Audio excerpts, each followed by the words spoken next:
반갑습니다. 턱걸이 기사입니다. 자, 소방설비 기사의 그 전기 분야죠. 전기 분야의 출제 기준 필기 부분입니다. 그걸 한번 보겠습니다. 이 데이터가 좀 오래되긴 했는데요.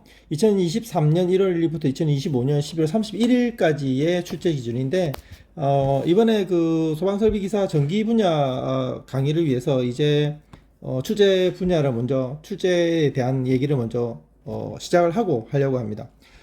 뭐 직문 내용을 보시면 소방 설비 전기에 관련된 거를 쭉 다 감리나 무슨 공사 등을 다 하는 거고요. 그리고 소방 설비 도서류를 바탕으로 업무를 수행하고, 그리고 유지 관리 업무와 소방 계획 수립 등을 하는 업무를 할 수 있도록 기사가 되는 거죠. 그런데 기사라는 게 자격증을 따고 나면 결국에는 자기 근무를 해 봐야 되는 겁니다. 우리는 지금 어떤 문제가 나오고 어떻게 시험을 통과하는가가 위주니까요. 거기에 대해서 잠깐 보도록 하겠습니다.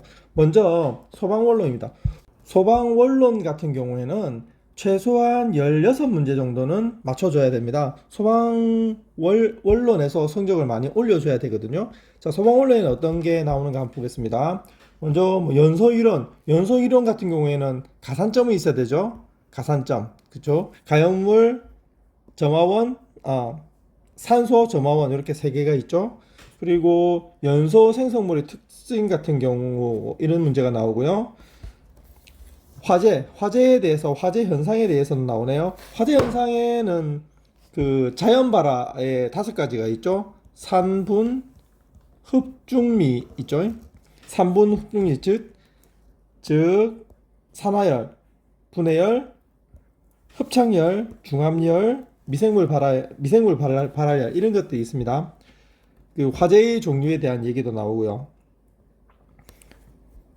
건축물의 화재 현상에 보면 건축 구조에 대해서 나오죠. 건축 구조의 주요부에 5가지가 있죠. 건축 구조의 주요부를 하면 벽, 보, 지, 바, 주, 기가 5가지죠. 즉 벽, 보, 지붕, 바닥, 그리고 주, 계단, 기둥 이렇게 5가지가 있습니다.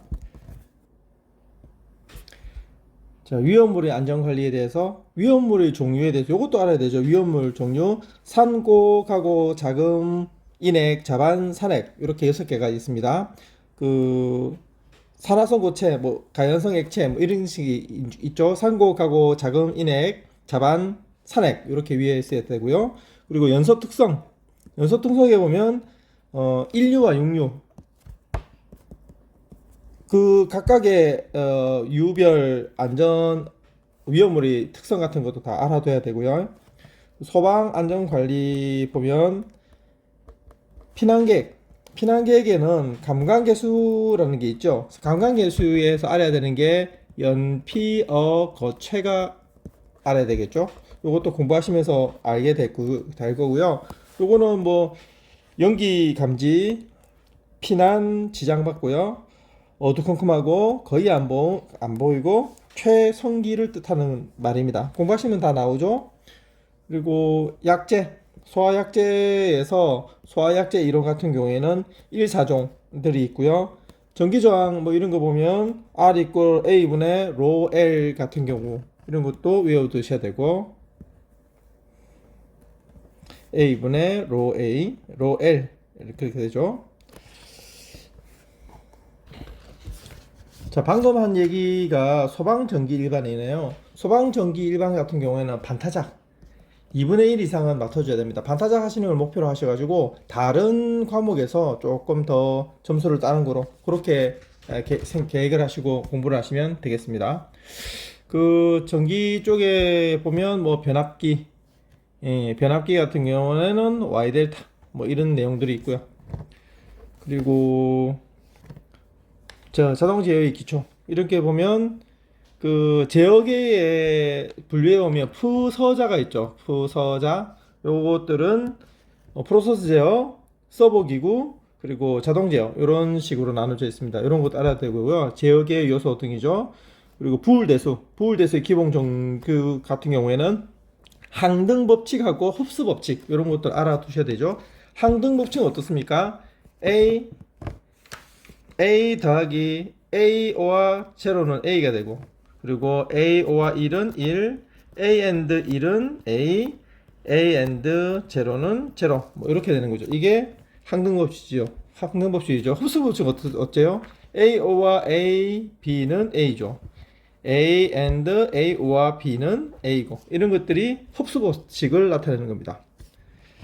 그리고 자, 소방관계법규 같은 경우에도 14개 이상은 맞춰주는 것을 목표로 공부하시기 바랍니다. 이게 지금 2022년에 일부 개정이 되었는데요. 여기 개정된 이후의 자료들도 다 공부를 해놨으니까 그걸 보고 공부를 하시면 되는데, 법령이라는 게 자꾸 바뀝니다. 특히 뭐 여러 가지 법령들 중에 소방법이 자주 바뀌는 건데, 법령이 바뀌면 항상 최신거로 공부를 하셔야지 뭐 공부하시는데 점수를 따시는데 큰 무리가 없게 될 겁니다. 그리고 위험물 안전관리법, 이런 법률들도 반드시 봐두셔야 되고요. 그 위험물 하면 그 위험물을 혼재 가능한 법 있죠? 1, 2, 3, 4, 5, 6 위험률 중에서 이렇게 오른쪽으로 V, 즉 1류와 6류를 혼재 가능하고, 그리고 2류는 5류, 4류, 5류와 가능하고, 3류, 4류는 5류, 2류가 가능하고, 5류는 4류, 2류가 가능하고, 이런 식으로 되어 있는 혼재의 방법도 공부를 하셔야 됩니다. 자, 그리고 그 다음이 소방전기 시설 구조 및 원리. 이 같은 경우에도 14개 이상 합격하시는 걸 목표로 공부를 하시고요. 그 내용 중에서 비상경보 설비, 이거는 어디에 비상경보 설비를 해야 되나? 연사, 지무 150, 그리고 터 5, 작 5, 뭐 이런 식으로 외우시면 공부 가능하겠죠. 연 400, 지하층, 부착층은 150, 그리고 터널 500, 작업장에는 50인 이상, 뭐 그렇습니다. 그리고 비상방송 설비, 뭐 이런 것들도 언제 얼마나 넓은데 비상상분 설비를 해야 되는가, 뭐 그런 내용들을 알고 계셔야 되고요.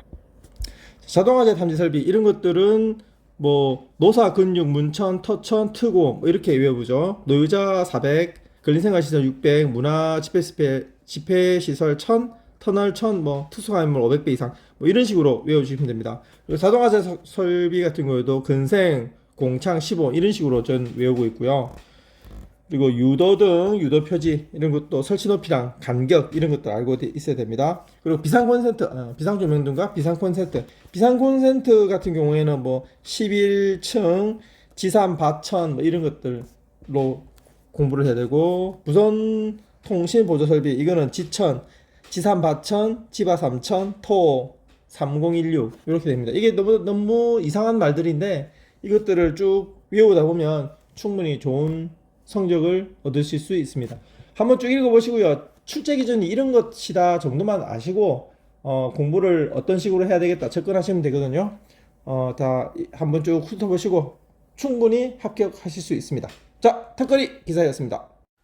조금만 시간 투자하시고 신경 쓰시면 여러분도 어렵지 않습니다.